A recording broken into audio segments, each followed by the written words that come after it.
Mag-vlog, mag-makeup tutorial tayo kaso kalagay na ako ng makeup ko. May na-blend ko na siya kaya hindi na tayo nakalagay na ako ng foundation.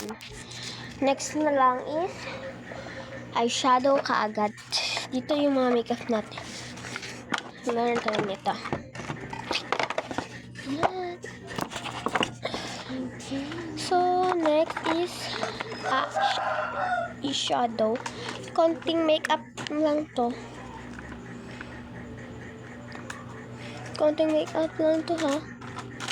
Wait. Face lang yung atake natin ngayon. Ay, nakalimutan ko mag-lip balm.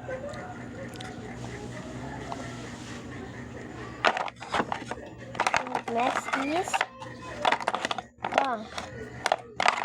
yung blush. Dahil wala tayong blush, ito yung gagamitin natin. Wait, guys. So, yan. Ito naman, ito ang gagamitin natin pang So, yan. Dahil, pwede naman siya pang blush. Gagawin na lang natin. Pero, super pigmented nito. Kaya, kauntian lang natin. Uy. I-blend ko lang siya and babalik. Wait. Ayun, na-blend ko na siya. Super pigmented. Kaya, kaunti lang nilagay ko. And next natin ilalagay is magmamascara. Alam ko naman magmascara kahit walang salamin, diba?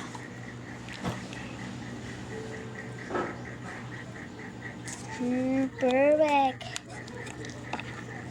And next is mag-lip tint na tayo. And my lip, yung lip gloss natin.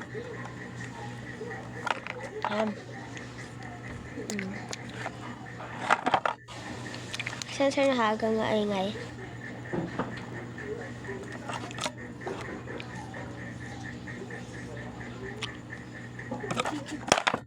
And andito yung mga makeup ko. Yung iba is naiwan doon. Yung yung aking ang tawag doon, yung aking bag is naiwan sa classroom. Kaya kaunti lang yung mga makeup natin ngayong araw. Next gagawin lang ako ng lipstick and babalik ako. Bye! Ayan, nakalagay na ako neto and lalagyan na lang natin siya ng lip tint kaunti kasi gusto ko is nude na makeup ay na lipstick. Yun yung mga gusto ko. Ganda-ganda naman siya. So yan is next is maglalagay naman tayo nitong Diesel Me na shade of 0165 Cinnamon Punch. Itong Dazzle Me.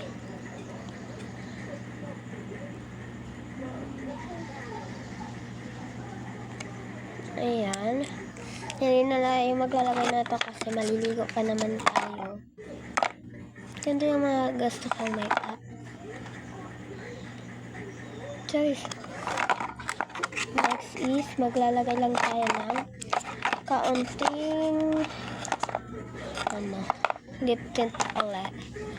Dahil ang konti lang na nilagay ko, kaya gaganda natin siya. Ganyan. Ganun. Ganyan ang mga gusto ko.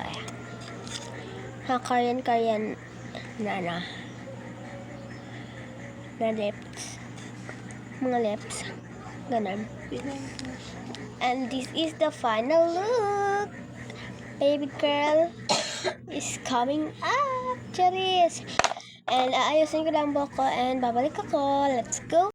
This is the final look. Maganda ba? Maganda ba? Bye-bye.